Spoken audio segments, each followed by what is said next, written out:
ಜಗದೊಡೆಯ, ಅನಾಥ ರಕ್ಷಕ, ಮಹಾಮಹಿಮ ಮಹರ್ಷಿ ಭೂತಾಶಿದೇಶ್ವರ.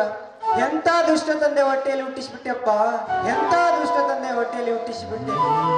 ತಾಯಿಯನ್ನು ಕಳೆದುಕೊಂಡ ತಬ್ಬಲಿಯಾದ ನಾನು, ತಂದೆ ಇದ್ದರೂ ನನ್ನ ಪಾಲಿಗೆ ಶತ್ರುವಾದನು.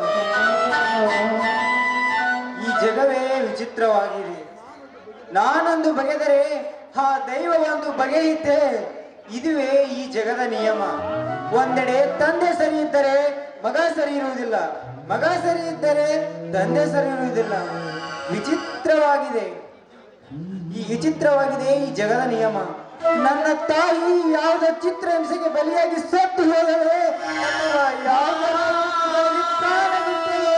ನನಗೊಂದು ತಿಳಿಯದಂತಾಗಿದೆ. ನನ್ನ ಅಜ್ಜ ಮುತ್ತಜ್ಜರ ಕಾಲದಲ್ಲಿ ಈ ನಮ್ಮ ಮನೆತನಕ್ಕೆ ದಾನಶೂರ ಮನೆತನ ಎಂದು ಕರೆಯುತ್ತಿದ್ದರಂತೆ. ಈಗ ನನ್ನ ತಂದೆ ಕಾಲದಲ್ಲಿ ದುಷ್ಟ ಕ್ರೂರ ಮನೆತನವೆಂದು ಜನರು ಬೆರಳು ಮಾಡಿ ತೋರಿಸುವ ಹಾಗೆ ಆಗಿದೆ. ಈಗ ತಂದೆಗೆ ಎದುರಾಗಿ ಕೆಟ್ಟವನಾಗಿ ಬಿಟ್ಟೆ.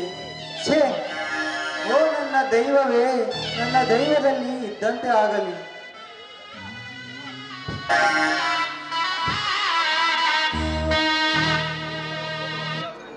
ಕಿರಣ್, ಏನೋ ದೀರ್ಘ ವಿಚಾರ ಮಾಡುವಂತೆ ಕಾಣುತ್ತದೆ. ಏಕೆ? ಯಾರಾದ್ರೂ ಏನಾದ್ರೂ ಅಂದ್ರ?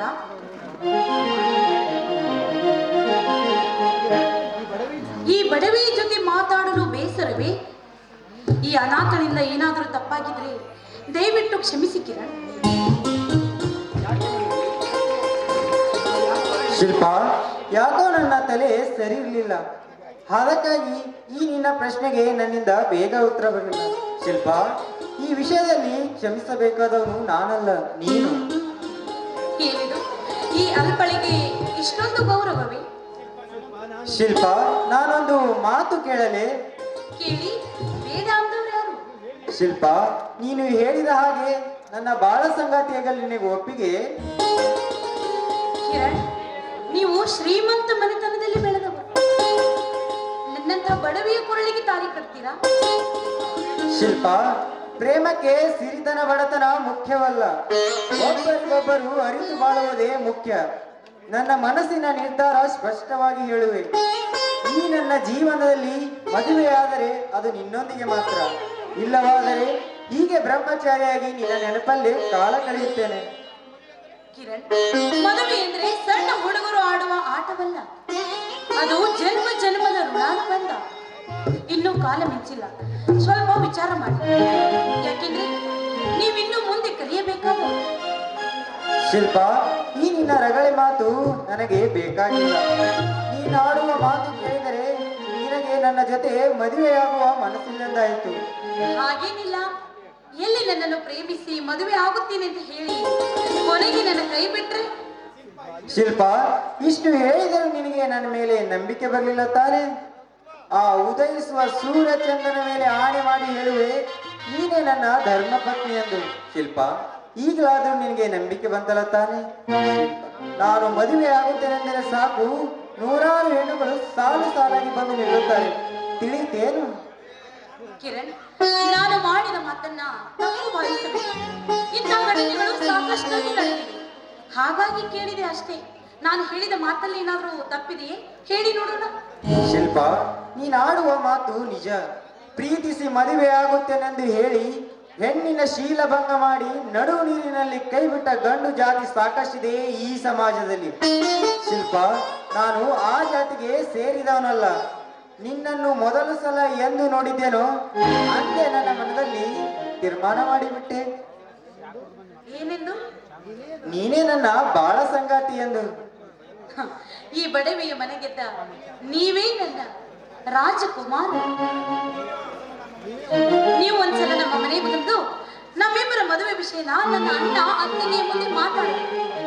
ಆಯ್ತು ಶಿಲ್ಪ, ಅವಶ್ಯವಾಗಿ ನಿನ್ನ ಅಣ್ಣ ಅತ್ತಿಗೆಯ ಜೊತೆ ಬಂದು ನಾನು ಮಾತನಾಡುತ್ತೇನೆ. ನೀನು ಧೈರ್ಯವಾಗಿರು. ಸರಿ, ಹಾಗಾದ್ರೆ ನಾನು ಬರಲೇ? ನಿಲ್ಲು, ಹೋಗೋದಂದ್ರೆ ಹಾಗೇನಾ? ಅರ್ಥವಾಯಿತು ನಿಮ್ಮ ಅಪೇಕ್ಷೆ ಏನು ಅಂತ. ಹಾಗಾದ್ರೆ ಮತ್ತೆ ತಡ, ಶುರು ಮಾಡಿ.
Shilpa, time is very short.